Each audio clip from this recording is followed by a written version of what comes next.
Bread போட்டுட்டு கலரி. வணக்கம் அன்பர்களே, வாங்க நாம் வெஜிடேபிள் பிரியாணி எப்படி செய்யலான்னு பார்க்கலாம். வெஜிடேபிள் பிரியாணி செய்வதற்கு தேவையான பொருட்கள்: 2 மீடியம் சைஸ் வெங்காயம், 4 தக்காளி, 1 கேரட், 5 பீன்ஸ், 1 உருளைக்கிழங்கு, கொஞ்சம் புதினா, 10 பல் பூண்டு, 5 பச்சை மிளகா, 1/4 இன்ச்சு இஞ்சி.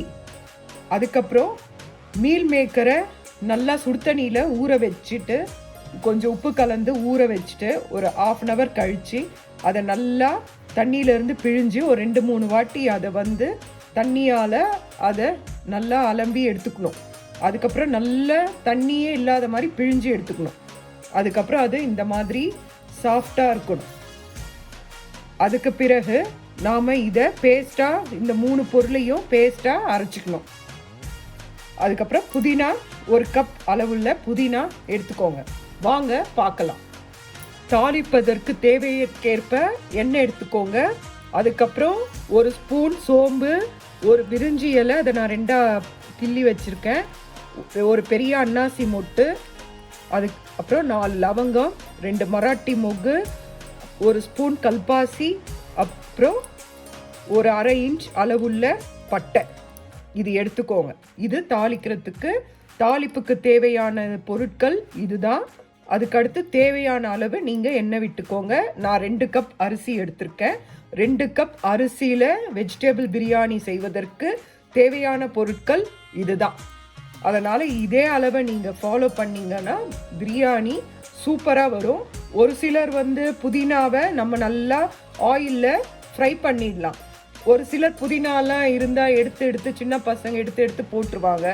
அதை நீங்கள் நினச்சிங்கன்னா இந்த புதினாவையும் என்ன பண்ணலான்னா இஞ்சி பூண்டு பச்சை மிளகாவோட சேர்த்து இதையுமே அரைச்சிங்கன்னா அது ஒரு நல்ல கலராகவும் இருக்கும், ரொம்ப டேஸ்டாகவும் இருக்கும். அது உங்கள் விருப்பத்துக்கு ஏற்ற மாதிரி செய்யுங்க. பாருங்கள், வெங்காயம் இந்த மாதிரி நீல வாக்கில் கட் பண்ணி எடுத்துக்கணும். அதுக்கப்புறம் உருளைக்கிழங்கையும் இந்த மாதிரி க்யூபாக கட் பண்ணி எடுத்துக்கணும். பீன்ஸை இந்த மாதிரி கட் பண்ணி எடுத்துக்கணும். அப்புறம் கேரட்டை ஸ்லைஸாக போட்டு ஒவ்வொரு ஸ்லைஸையும் ஆஃபாக கட் பண்ணி எடுத்துருக்கேன், இந்த மாதிரி எடுத்துக்கணும். அதுக்கப்புறம் பட்டாணி, அதுக்கப்புறம் தக்காளி இந்த மாதிரி கட் பண்ணி எடுத்து வச்சுருக்கேன். அதுக்கப்புறமா இந்த இஞ்சி பூண்டு பச்சை மிளகா காட்டினேன் இல்லைங்களா, அதோட நான் கொஞ்சம் புதினாவையும் இதில் போட்டு பேஸ்ட் மாதிரி அரைச்சி எடுத்துக்கிட்டேன். கொஞ்சம் புதினாவை வாசனைக்காக இதில் கொஞ்சம் எடுத்து வச்சுருக்கேன். நான் எடுத்ததுலேயே கொஞ்சம் பிரித்து வச்சுருக்கேன். அவ்வளோதான். வாங்க பார்க்கலாம். நான் ஒரு 6 டேபிள் ஸ்பூன் ஆயில் எடுத்திருக்கேன். ஏன்னா பிரியாணினாலே உங்களுக்கு எண்ணெய் அதிகமாக தேவைப்படும். அதுக்கப்புறமா நான் தாளிப்புக்கு உங்களுக்கு காட்டின எல்லா பொருளையுமே நான் இதில் சேர்க்குறேன். சேர்த்து இது நல்லா உங்களுக்கு பொரிஞ்ச உடனே என்ன பண்ணுங்கன்னா ஆனியன் ஆட் பண்ணுவேன். உங்களுக்கு காட்டுறேன். நான் முகத்தை கொஞ்சம் தள்ளி வச்சுக்கோங்க, ஏன்னா லவங்கம் டக்குன்னு வெடித்து வெளியில் விழும். அதனால் கொஞ்சம் கேர்ஃபுல்லாக பண்ணுங்க.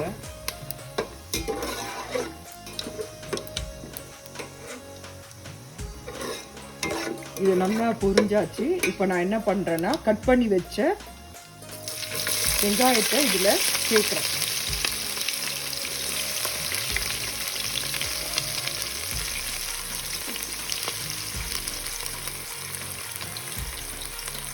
இந்த வெங்காயம் நல்லா வதங்கணும். நல்லா வதங்கின பிறகு அரைச்சி வச்சிருக்க இஞ்சி பூண்டு விழுத போட்டு நல்லா வதக்கணும். நல்லா வதக்கின பிறகு வெஜிடபிள் சேர்க்கணும். கடைசியாக தான் தக்காளியை சேர்க்கணும். இந்த மெத்தடில் தான் பண்ணணும். இதே மாதிரியே ஃபாலோ பண்ணுங்கள். நான் இது நல்லா வதங்கின உடனே உங்களுக்கு அந்த பேஸ்ட் வதங்கின உடனேயே காட்டுறேன். அதுக்கப்புறமா பேஸ்ட் ஆட் பண்ணுறேன். வெங்காயம் பாருங்கள் நல்லா வதங்கிடுச்சு. இந்த டைமில் நாம் என்ன பண்ணலான்னா நாம் அரைச்சி வச்ச பேஸ்ட்டை இதில் சேர்க்கலாம். பாருங்கள், வெங்காயம் நல்லா ஃப்ரை ஆயிடுச்சு. பாருங்கள், நல்லா ஃப்ரை ஆயிடுச்சு. இந்த பக்குவத்தில் நம்ம அரைச்ச பேஸ்ட்டை சேர்க்கலாம். நான் சேர்த்துட்டு காட்டுறேன். அரைச்ச பேஸ்ட்டை நான் இதில் போட்டிருக்கேன். இது நல்லா பச்சை வாசனை போகிற வரைக்கும் இதை நீங்கள் நல்லா அதை ஃப்ரை பண்ணுங்க, நல்லா வதக்குங்க. பச்சை வாசனை போகணும். இஞ்சி பூண்டு பேஸ்ட்டோட பச்சை வாசனை போகிற வரைக்கும் இதை நல்லா வதக்கிட்ட பிறகு பச்சை காய்கறிகளை சேருங்க. சேர்த்துட்டு மீல் மேக்கரை சேருங்க. கடைசியாக தக்காளியை இதில் ஆட் பண்ணிவிட்டு அது நல்லா வதங்கினோடனே இதுக்கு தேவையான காரத்தெல்லாம் நாம் சேர்க்கலாம். இந்த பேஸ்ட்டு பச்சை வாசனை போயிடுச்சு. இப்போ என்ன பண்ணுங்கன்னா நீங்கள் நறுக்கி வச்ச காய்கறியெல்லாம் இதில் ஆட் பண்ணிக்கோங்க. எல்லா காய்கறியும் இதில் ஆட் பண்ணிக்கோங்க. இதை நல்லா ஒரு கலரிட்டு அதுக்கப்புறம் இதில் மீல் மேக்கரையும் ஆட் பண்ணுங்க. ஆட் பண்ணி ஒரு 10 நிமிஷம் நல்லா வதங்க விட்ட பிறகு இதில் தக்காளியை சேருங்க. மீல் மேக்கரையும் ஆட் பண்ணியாச்சு. இதை ஒரு 10 நிமிஷம் நல்லா வதக்கி விடுங்க. நல்லா வதக்கின பிறகு இதில் தக்காளியை சேர்த்து தக்காளி நல்லா வதங்குற வரைக்கும் இதை நல்லா வதக்குங்க. வதக்கின பிறகு இதுக்கேற்ற காரம்லாம் என்னன்னு சொல்லிட்டு நாம் பார்க்கலாம். 10 நிமிஷம் நல்லா வதங்கிடுச்சு.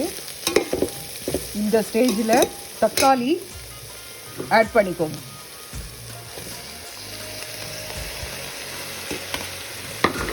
தக்காளியும் இதில் சேர்த்து நல்லா ஆட் பண்ணிவிட்டு நல்லா தக்காளி குழைவாக இருக்கும், நல்லா வதங்கி இருக்கும். அந்த ஸ்டேஜில் இதில் உப்பு சேருங்க, மஞ்சள் பொடி, அதுக்கப்புறம் என்னென்ன காரம்லாம் போடணுன்றதை உங்களுக்கு நான் காட்டுறேன்.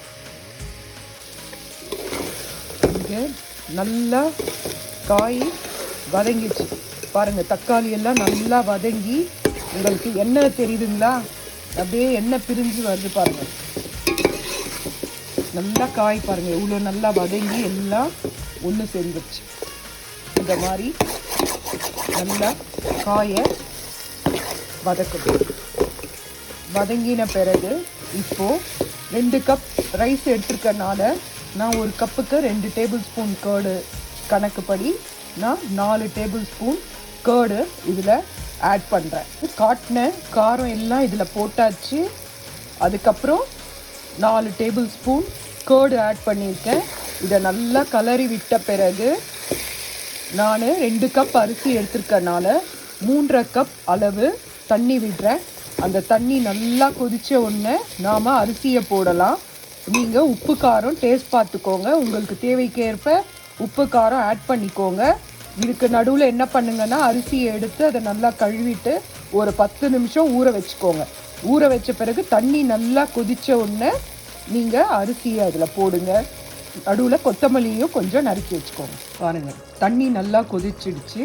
இப்போ நாம் அரிசியை அலம்பி வச்சுருக்கோம் இல்லையா, அதை தண்ணி வடிகட்டிட்டு அரிசியை இதில் சேர்க்கலாம். சேர்த்துட்டு உங்களுக்கு காட்டுறேன் பாருங்கள். அரிசியை போட்ட பிறகு நல்லா அதை ஃபுல்லாக கலரி விட்டுடுங்க. கலரி விட்டோடனே இந்த மாதிரி இருக்கும். இந்த சமயத்தில் நீங்கள் தட்டை போட்டு மூடிடுங்க. தட்டை போட்டு மூடிட்டு ஒரு 10 நிமிஷம் பொறுத்து தட்டை திறந்து திரும்பி இதை ஒரே ஒரு கலரி விடுங்க. அதுக்கு மேலே ஏதாவது ஒரு பாத்திரத்தில் தண்ணி ஃபுல்லாக பிடிச்சி அந்த தட்டுக்கு மேலே வைங்க. ஏன்னா ஆவி எதுவும் வெளில போகாதபடி. அப்படி இல்லைன்னா இந்த கேஸ்ட் அயர்ன் தவா இருந்தால் கூட பேன் இருந்தால் கூட அதை அதுக்கு மேலே வைக்கலாம். வச்சிங்கன்னா ஆவி வெளில வராமல் நல்லா அப்படியே அது அரிசி வேகும்.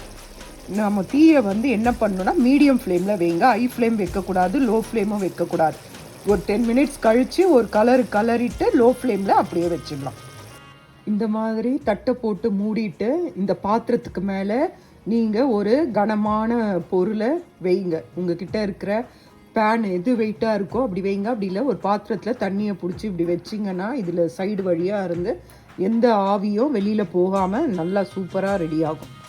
இப்போது நாம் மூடி வச்சுருக்க தட்டை திறந்து பார்க்கலாம். இந்த உடனே பாருங்கள் எவ்வளோ நல்லா அப்படியே இருக்குது பாருங்கள். இந்த டைமில் என்ன பண்ணுங்கன்னா இதை அப்படியே தீயை சிம்மில் வச்சுருங்க, லோ ஃப்ளேமில் வச்சுருங்க. இதை அப்படியே எல்லா பக்கமும் கலரி விடுங்க. கலரி விட்டு ஃப்ளேமை ஸ்லோவாக வச்சுடுங்க. ஸ்லோவாக ஒரு 15 மினிட்ஸ் வைங்க. வச்ச உடனே உங்களுக்கு பிரியாணி ரெடி ஆகிடும். மொத்தமாக போட்டு அப்படி கலராதீங்க. இந்த மாதிரி எடுத்து எடுத்து போடுங்க.